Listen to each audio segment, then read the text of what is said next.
Kobe. Cool. Predicament. Yes. If you ever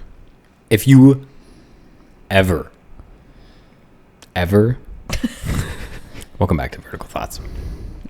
Climbing podcast by climbers for climbers. Y'all remember episode 1 with Mark Blocker? Go back and listen to that shit, dude. That's an absolute banger. Also, Mark, if you listen to this, yes. You better be listening to this. I love you. I did not grow up being your best friend for you to not listen to my podcast. Just so you know that. I did not meet you once just for you to not listen to his podcast. What Kobe said. Yeah, can I say my best friend that has never ever climbed a rock in her life listens to our podcast. Everybody does. It's the so cool Mark kids better thing to be do. listening to the podcast. Also check out Mark and Tanner work at the Edge Climbing Gym in Idaho. So check out at Edge Climbing Gym on Instagram. They recently posted a buddies climb that looked actually really banger. fun. Yeah, it looked sick. And they were both climbing in street shoes, and Mark was in Sperry's. And it was the most familiar thing I've ever seen in my life. It was. Yeah. I can't tell you how many times I've climbed with Mark in Sperry's. And you're like, this glorious. is fine. that's his street shoe of choice to climb in. And they got that micro siping technology, you know? That's true. It's like Vans, but better. Yeah. I do not know what you're saying. What word you just said right now. They have siping on the bottom where, like, if you look at the bottom of a Sperry boat shoe, it looks completely flat. Mm-hmm. But if you were to roll it, like bend it, then you would see, like, siping or, like, slits. And that's to prevent you from slipping on the deck of your yacht. Well, it's wet. And if you look closely at climbing shoes, And that's why I don't know if Climbing that's shoes. what we're talking You about could right just now. wear climbing shoes on your yacht. Your yacht. And you would have no problems, dude. Just pop on a pair of Solutions and just walk the length of your 150-foot yacht like I do every morning. Speaking of solutions, they just came out with that new soft There solution. are new Solutions. And it looks pretty sick. Zach Henson. Our boy who's Zach also got been some. on He this got them podcast. today. Yes, there was on the story. And I they was look pretty stoked. Drop a comment. Let me know what you guys think of the La Sportiva solution. It seems to be a staple in the rock climbing community and has been for like a decade, like a long time. I personally hate La Sportiva solutions because they don't fit my feet well at all. They hurt. They're incredibly painful. And I don't like really stiff or really hard climbing shoes because I really like feedback and soft climbing shoes so I can feel the holds. Same. But maybe it's just something I'm not used to. So drop a comment. Let me know what you think of the Solutions. Do you ever have Solutions? I've never had Solutions. The closest thing to Solutions I've had are Squamas. And that was just because I had a fat hole in my high angles and I needed something else. I do recall. Did you like the Squamas?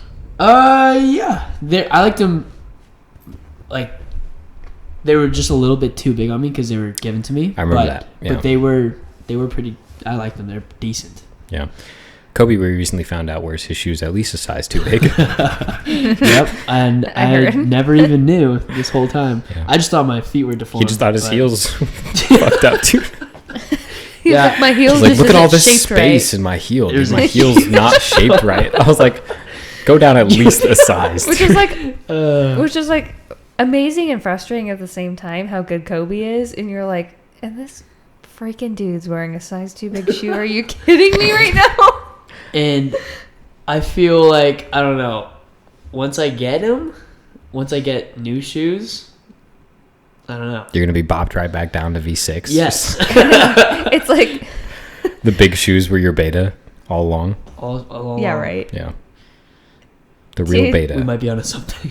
I almost feel like nobody should have told Kobe because now he's going to be too good. No, I haven't climbed in a while, which brings me to my next point. Why have you not climbed, Kobe? What happened to you? What did you do with your life? Dude, it's been a while since you've been on the show. It has been. What have you been up to? Tell the people. So, they want to know. Today is February 13th, the day before Valentine's Day. Why are you screaming at? Grab that screaming? microphone. Am I screaming? Get it You a little were lower. screaming a little bit, but also like far away from the mic. A little closer. Not that low. We don't want your nipples to do the talking. I mean, we do, but like we don't, you know. How's that? That's amazing. Really? Okay. Dude. And then I Serenade forgot me. Liz is sleeping. I'm sorry. But so a few months ago, last year in September, Excuse me, Kobe's talking? Layla, you can't do that. You're gonna fall. Extremely stop that. I know we say this Has all she ever the tried time, to climb on this? guys, Yes, but like all the time. you have to go to YouTube and check out the cats. Climb on Sometimes my they are hand. ridiculous. She was Dude, about her bounce to. is amazing. She was about to send the fattest arret right now. Dude, she would do amazing on slab. Yeah, I can't. That's probably more like a fridge than an arret. Actually, she's about to just squeeze up it. Can you get down and stop I'm really stressing me trying not out? to cry laughing right now, but Let me just. That is very stressful, actually. I know. really don't want her to girl, fall. you have to go. But I'm I know sorry. she got 9 lives. Okay, tell She your might life be down story, to Kobe. 1 at this point. What have you been doing the last few months? So back in September, I started school at a Cal Baptist University. Congrats to them.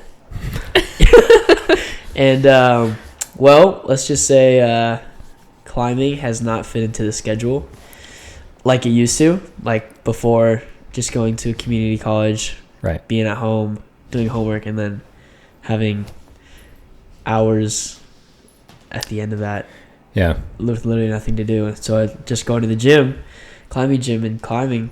It's a lot different. So now I think I go to the climbing gym, I want to say like maybe twice a month. Compared to several times a week before, right? Yeah, compared to like every that got day. me Yeah. Heart. Almost every day. Yeah. And put on a few pounds. Full swole. Full, yeah,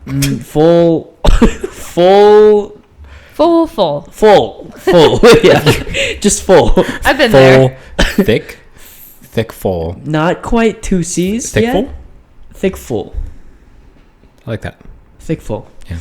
I've gotten thick full, and It's like thankful, but thick. Thick full, yeah. I'm very thick full for.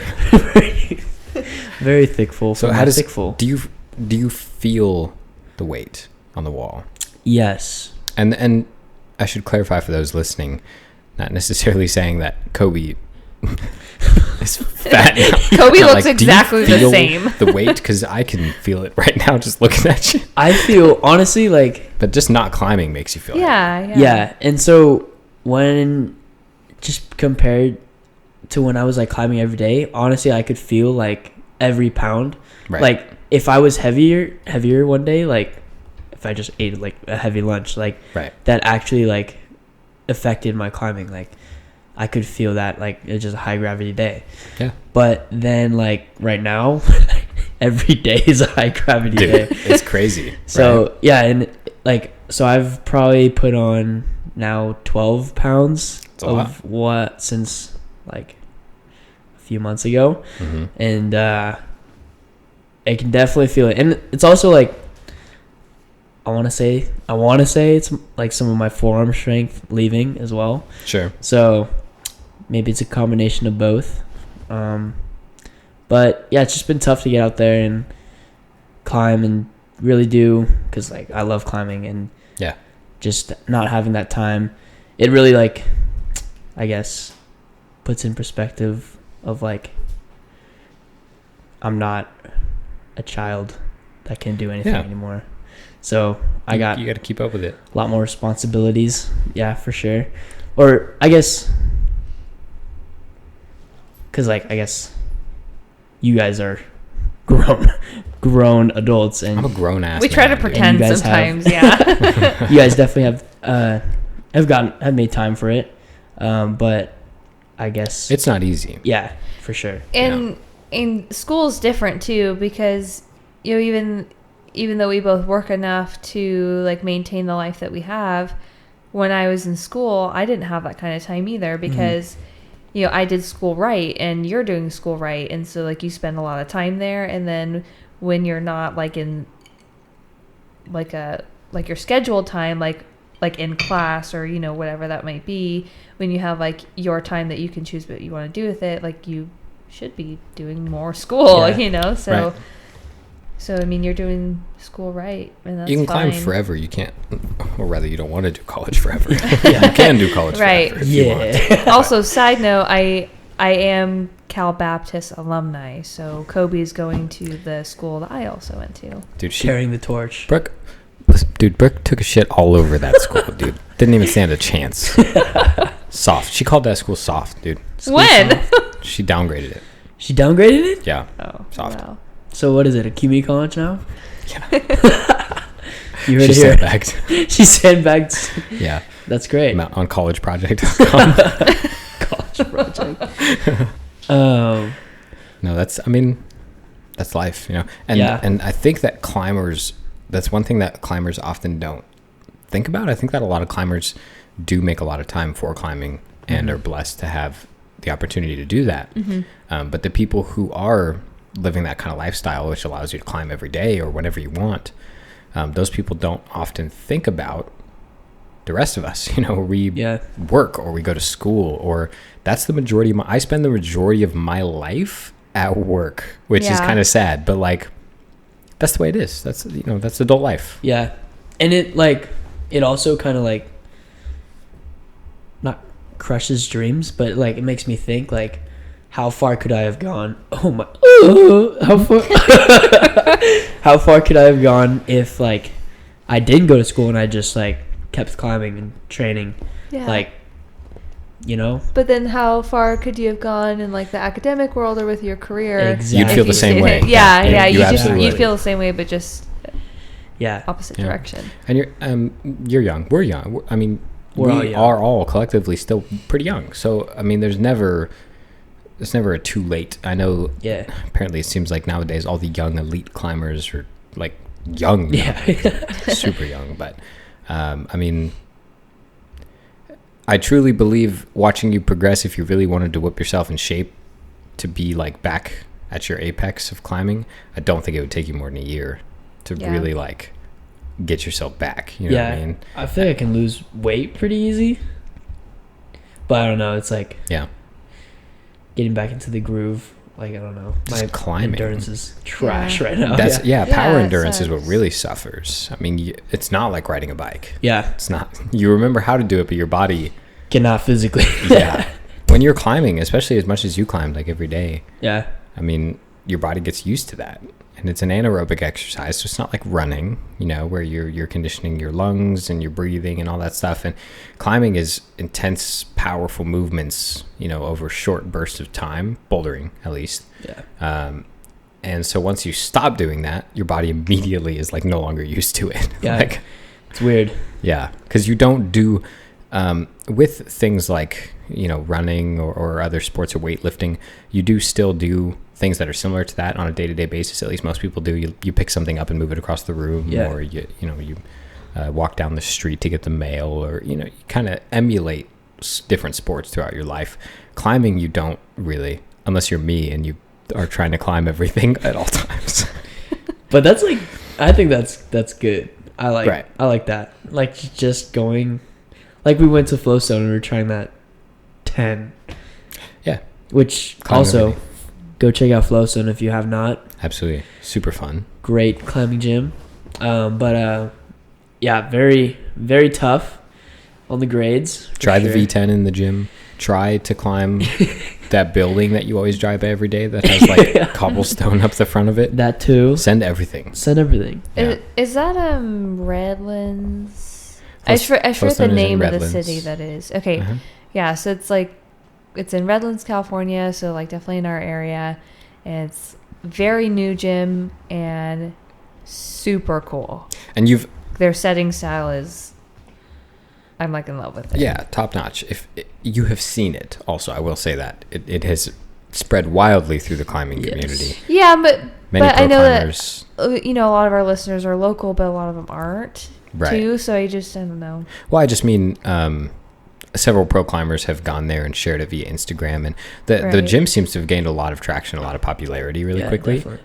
Not surprisingly to me at all. Yeah, it deserves it. Absolutely. Yeah, I knew the first day we went there on opening night, or it was the night after opening night, I think. But we went there one of the first few nights, and that was the thought that I had was this puts, this area of Southern California on the map now for premier indoor climbing. Yeah. Not to take a dump on all the other Southern California climbing, but it's different. It's a different kind of gym. It focuses primarily on the new school indoor bouldering. It doesn't try to be anything else. It doesn't try to be outdoor climbing.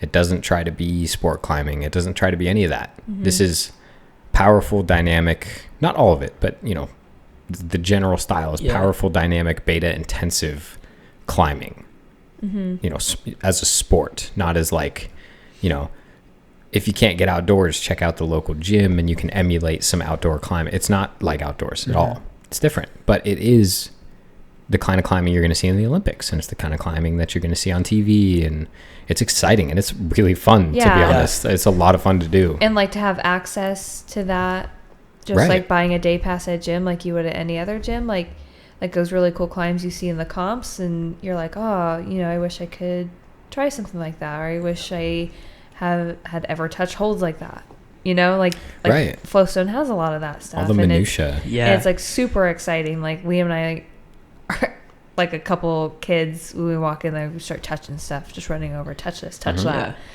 Punting, dry firing left and right. I wasn't gonna mention that part. they know. Oh yeah, they know my MO. Yeah, let's not pretend. I'm gonna show up at your local gym and punt as well.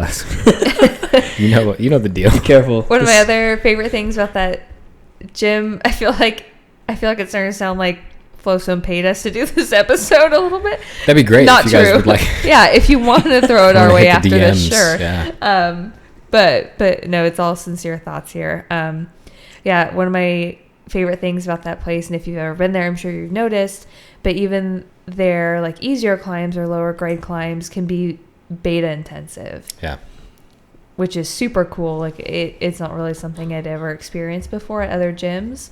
Like their lower grade climbs aren't ladder climbs. They're complicated. Yeah. Like you still have to think about it. You still have to use some technique, which is really cool because it's a climb that essentially any body is capable of doing, but it'll still teach you something. Yeah, that's cool. And like I like all the holds because like they have all like the new like you said on TV, like those holds, and you like wonder, you're watching those people climb, you're like, I wonder like how good like that hold is like. Right. Yeah. That makes a big difference. Yeah. When you're watching to know what those holds feel like. Yeah, and so when you're watching and you see like that hold, you're like, oh, that hold's trash. Right? I know that hold. And then they're like just one arm pull up on it. Yeah, like, exactly. Like, oh my god. Especially bigger like volume style holds. Yeah. I find it's really hard for non-climbers to comprehend that is not easy to use because they're like, well, it's huge, you know, super big, so you can grab the whole thing with your whole hand, and I'm like, this may sound crazy, but that's harder than that's the worst.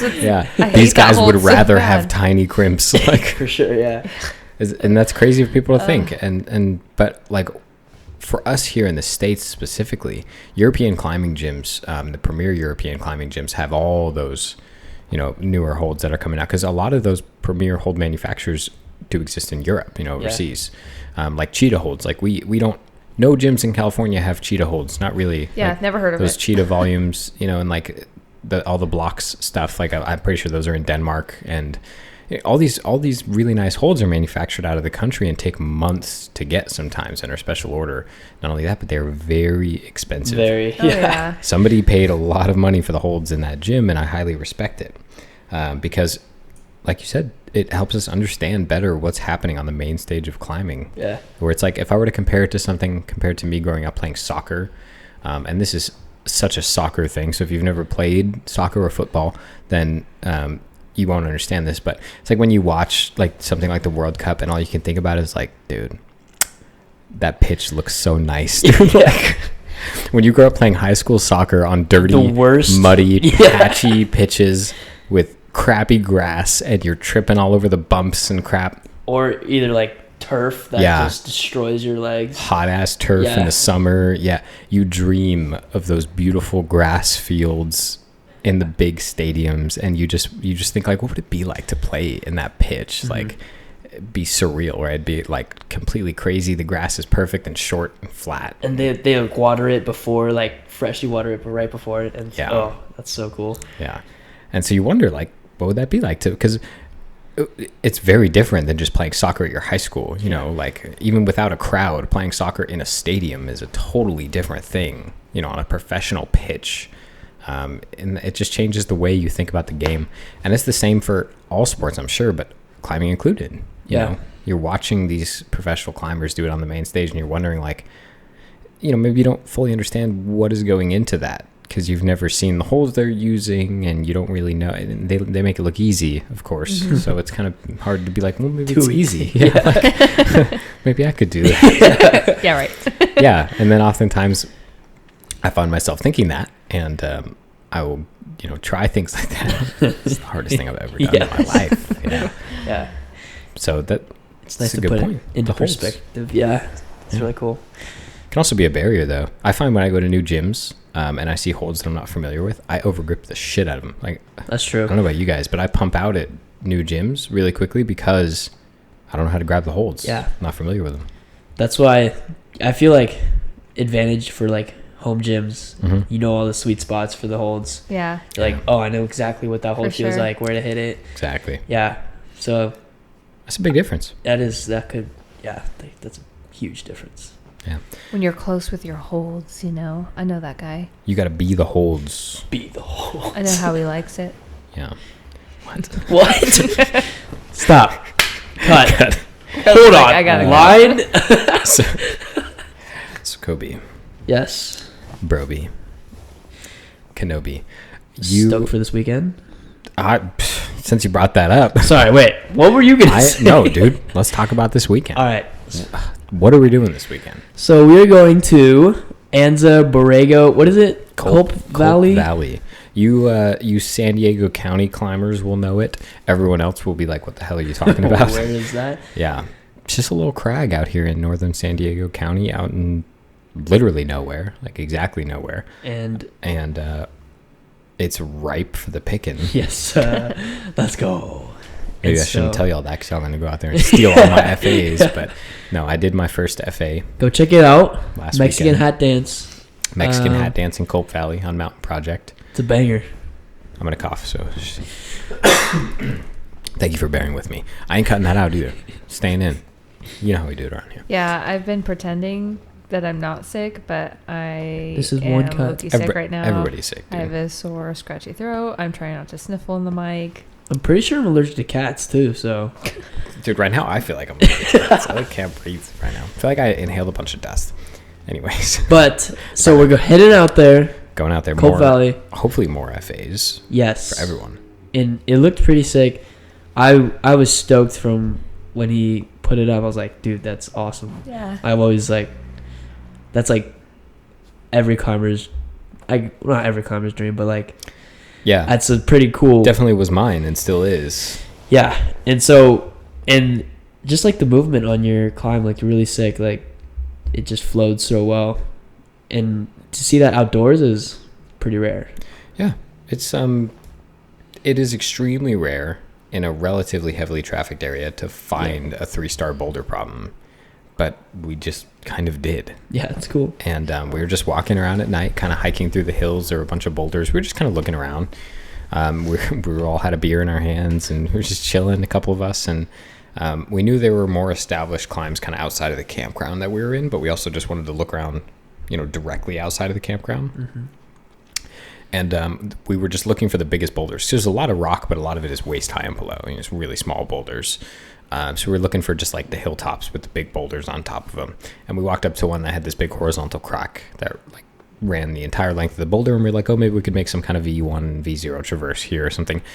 And then I turned around and I saw like directly downhill from this big boulder was just this really cool low ball problem that reminded me of Silicone. Actually, if you remember Silicone in Black Mountain, if anyone who's listening has done that problem, it's just kind of a longer, steep, low ball roof problem.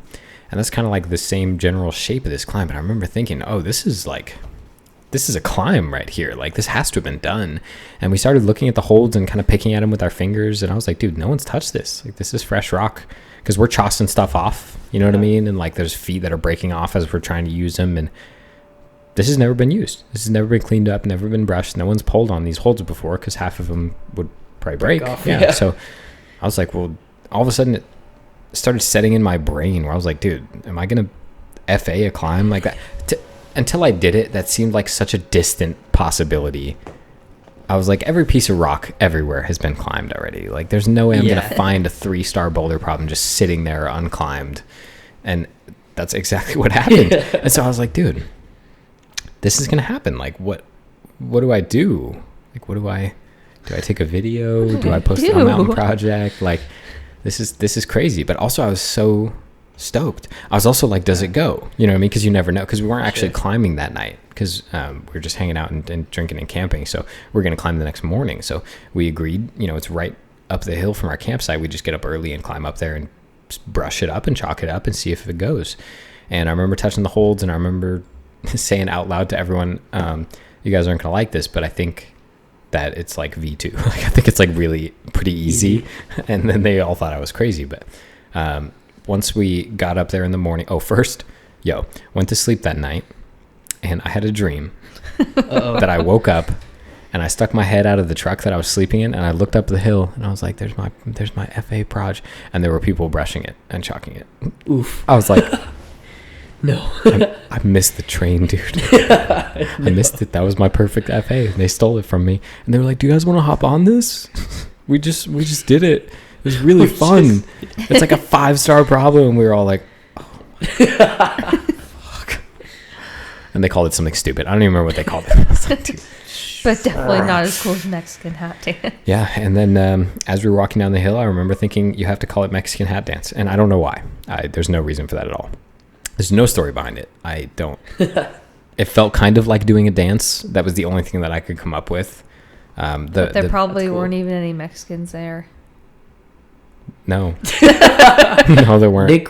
Owen was the closest. You had to think about it for a second. No. Owen, I love you.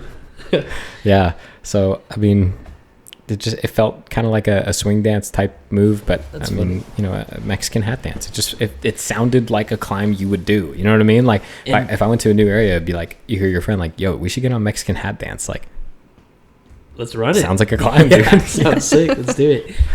That's cool. But yeah, so stoked for more opportunities like that this weekend. Yeah. Hopefully we find some more. If you haven't done that, by the way, if you haven't put up a climb, I know you're going to be like, Liam, it's not that easy. I thought that too until last weekend.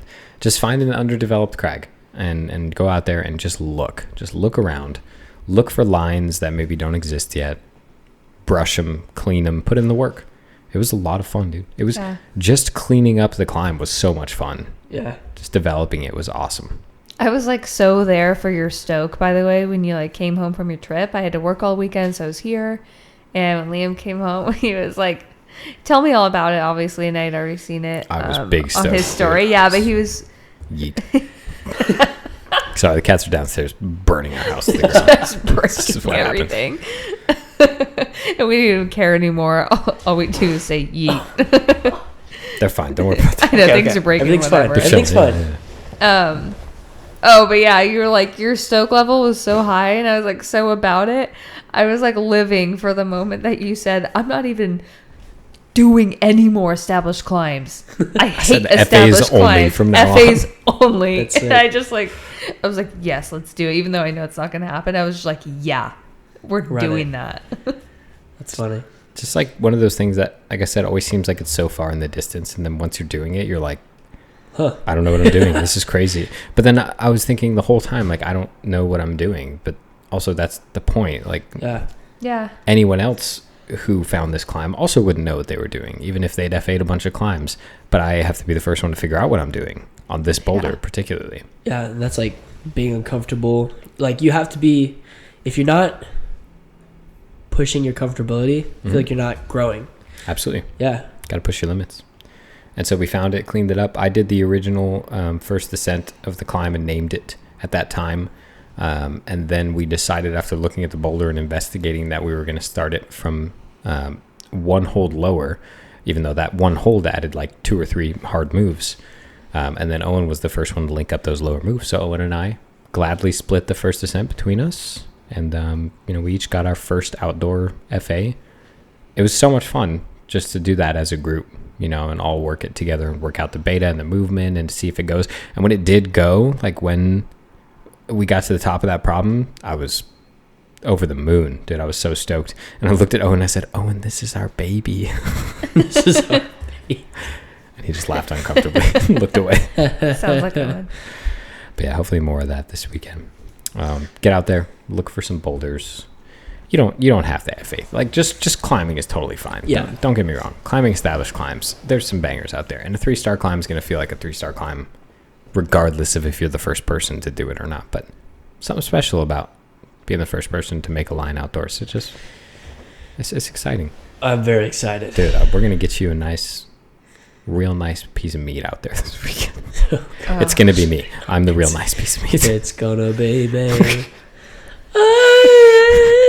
Cut that out. Don't let Absolutely that go. not. Are you insane? You must not understand what we're doing here. But yeah, I'm very excited for this weekend. Yeah. Where are you guys going this weekend? Drop a comment.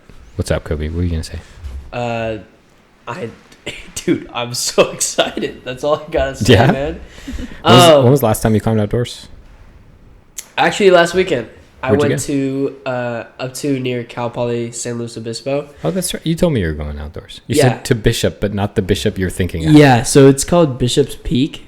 Okay. But it's like 4 minutes away from the campus of Cal Poly So. Okay. But it's like 6 hours away from Bishop, or like 4 hours from Bishop's Bishop. far away. Yeah. Yeah, and so it's actually did a little of sport climbing, which is not my area, and still learning a lot on how to do all that. It's like, it's weird because I've been climbing for somewhat a long time now, and yet something's so new. You know? Like I've had to like learn about a lot more gear and like what a lot of things do, like why it is, like why we do the way that we do, you know. Yeah. It's just, that's important to know. Yeah, it was pretty confusing, but like very a good learning moment for me, for sure. Yeah. And it's like good because my friends like knew about the gear, or like know about their gear, right, and also like have it, and so we just go out and just climb, and it's the greatest thing ever. Yeah, definitely.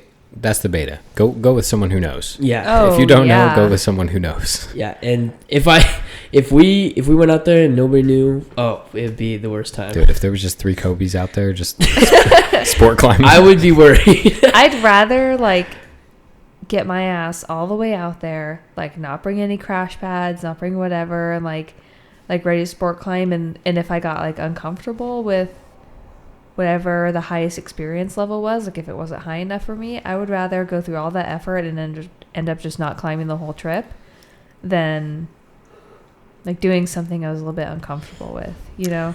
Yeah, I mean, it can be discomforting to sport climb in general for some people, but certainly one of those things has a risk of dying and the other one does not. So yeah.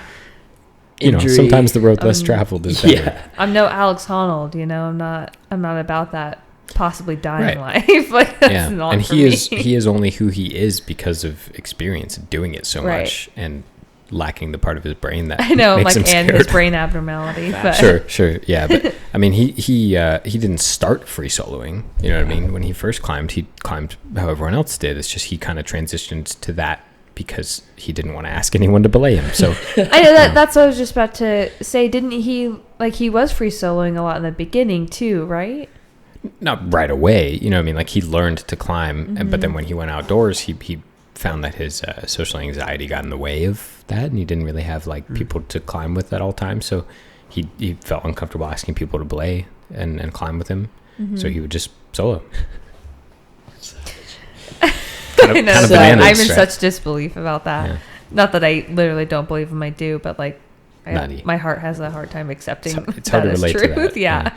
Yeah. Speaking of Alex Honnold, I'm sorry about the book. Oh. Sorry about the book thing. You know, roast me in the comments, please. I deserve every bit of shade and chuff that I catch for this. But chuff. Wow. The live reading series is not dead. It is alive. It's been difficult to find time. We talked about this at the beginning of the episode. I'm trying to find time to work and run a podcast and climb and do outdoor trips. Yeah. And Andy has a make minimum. Sweet love to my. Oh God. Sorry.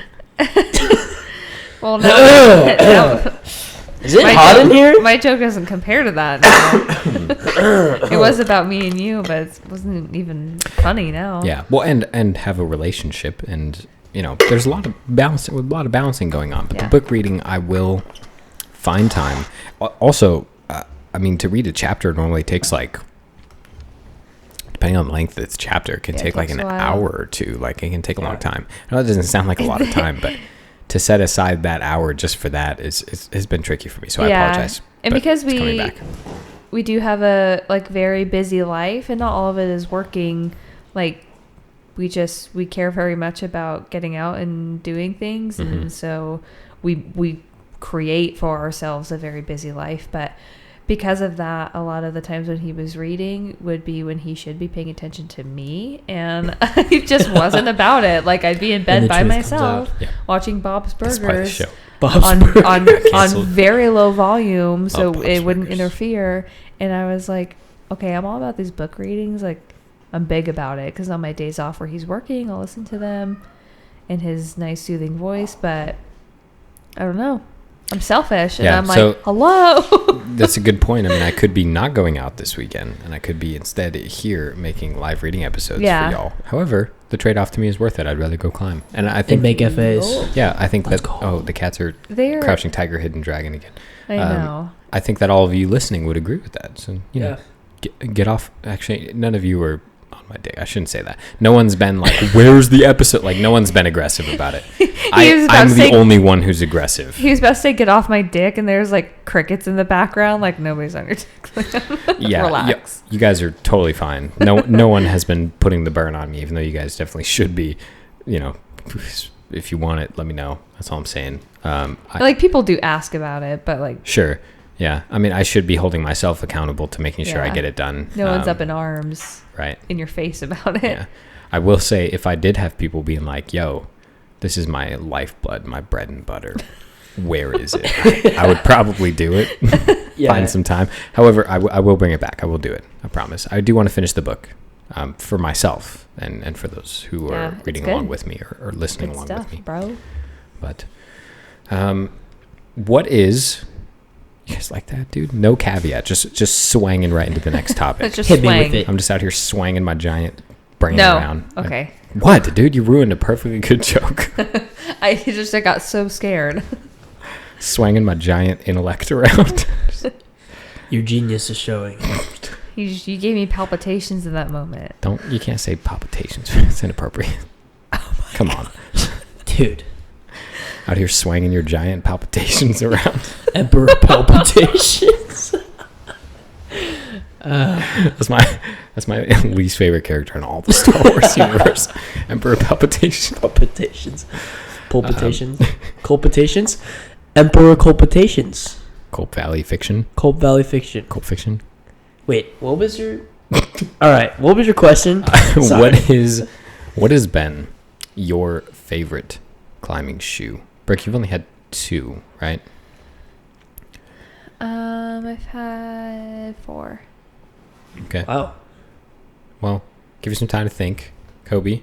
I have had 2 main ones, but then like I said, I had those squamas for a short period of time. Sure. But I tend to, my very first pair was from Gio Gallardo. Thank you. Nice guy. Big shout out. Oh my God. Kobe. Big shout out to Joe. And they were high ankles, and I just fell in love. And ever since then, I've had high ankles, except until high ankles were, until 5'10" got bought out. Yeah, the big 5'10" debacle. Yeah, and with so our German overlords at Adidas. No disrespect. No disrespect. No shade.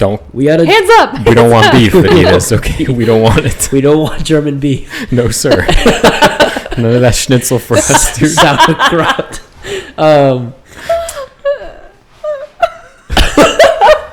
I just spiked the mic so hard for my. What was I saying? Oh, and so I made the transition from 5'10" to unparalleled, and honestly, I was not disappointed. I got some regulate,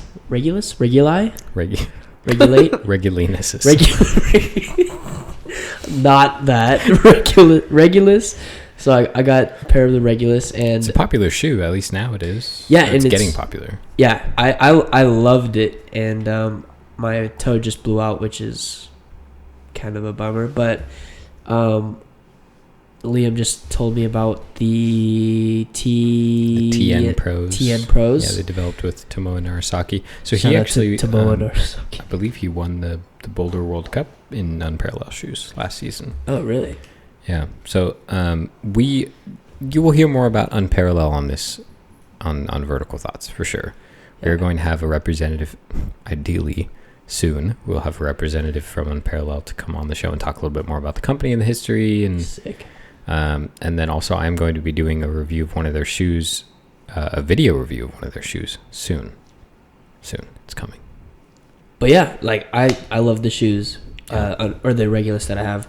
But great rubber, dude. Yeah, I really like the rubber, and like the high ankle. It's a bit like more of a softer shoe for sure.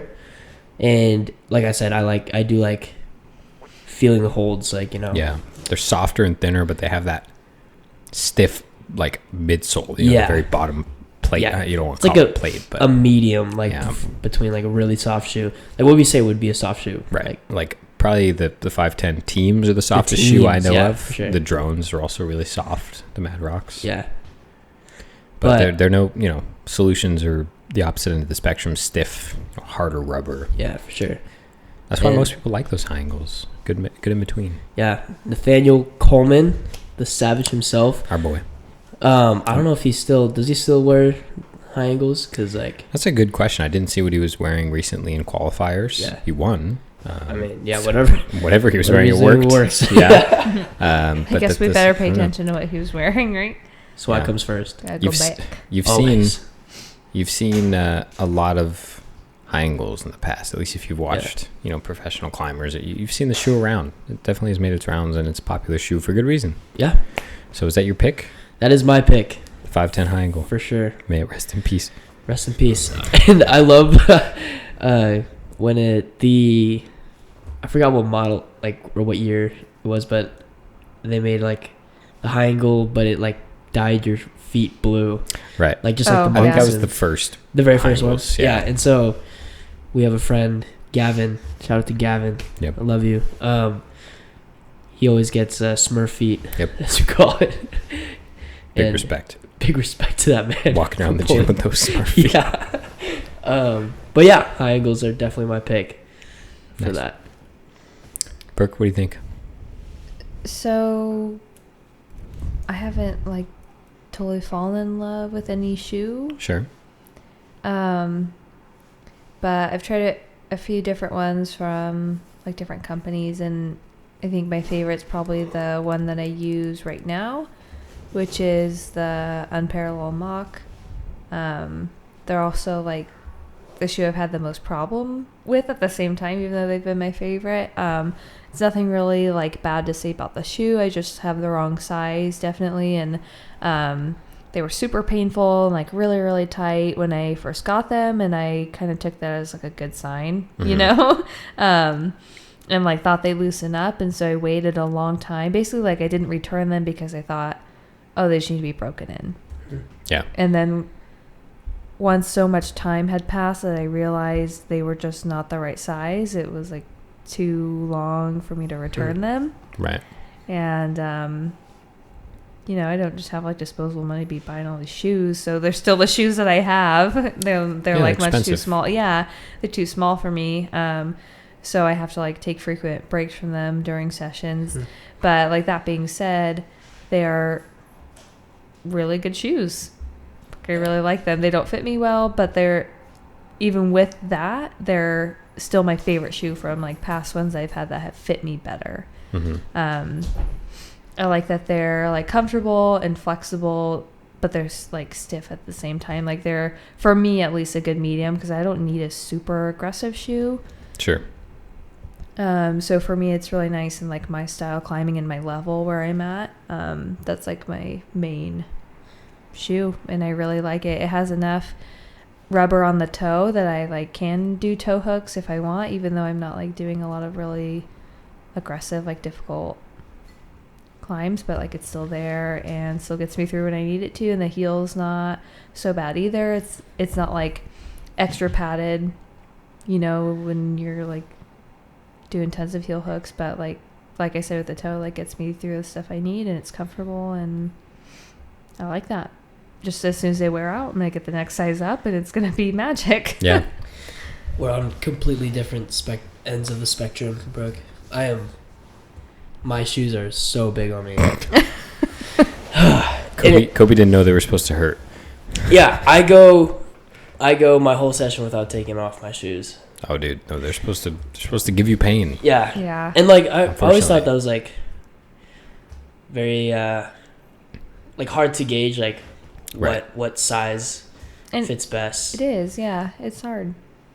But that just comes with time, finding out like what style you like exactly. of shoe that you want, and it's all just personal preference. It's hard to say, hey, these are the ones for you. Like, yeah, it's gonna be different for everyone, different foot shapes and everything. And I actually just ordered my second pair of Unparallel Upmocks.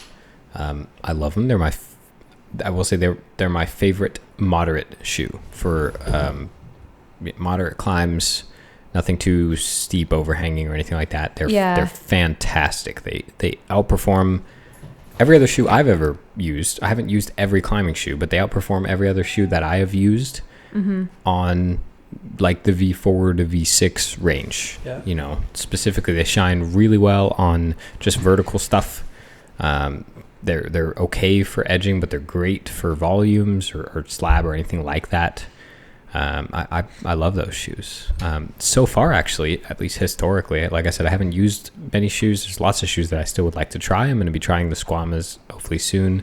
I think that I will like those just based on what I've heard about them. But I'm currently using So Ill New Zeros, and I've been impressed. I do like those. Historically, my favorite climbing shoe has been the 510 Team VXI. I love those. I used them for a long time. Yeah. They don't last long because they're very thin. They're very light. But that's why I like them. They were super thin and super light. But also they do wear significantly more than I found other climbing shoes wear. They have a split midsole. So basically once they wear out, you can literally grab the shoe and you can turn it inside out like a sock.